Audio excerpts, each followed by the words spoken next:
नमस्कार मित्रांनो, माझ्या चॅनलमध्ये स्वागत आहे। अप्पे बनवण्यासाठी मी 1 वाटी तांदूळ, अर्धी वाटी उडीद डाळ, थोडे कुरमुरे तिन्ही भिजवून ठेवले 5-6 तास।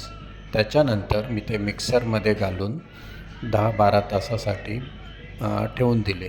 सेकंड डे ते पीठ चांगले फुलून आले। त्याच्यानंतर मी एक अप्पेचे स्टँड घेतला। त्याच्यानंतर त्याच्यामध्ये थोडे तेल टाकले।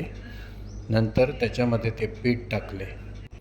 ते पीठ टाकल्यावर थोड्या वेळाने ते परत थोडे फिरवून घेतले आणि अशा प्रकारे हे चांगले अप्पे तयार झाले। त्याच्यानंतर चटणी बनवण्यासाठी मी घेतले खोबरे, थोडे फुटाणे आणि फोडणी घातलेले उडीद डाळ आणि मिरची, हे सगळे पदार्थ मी घेतले।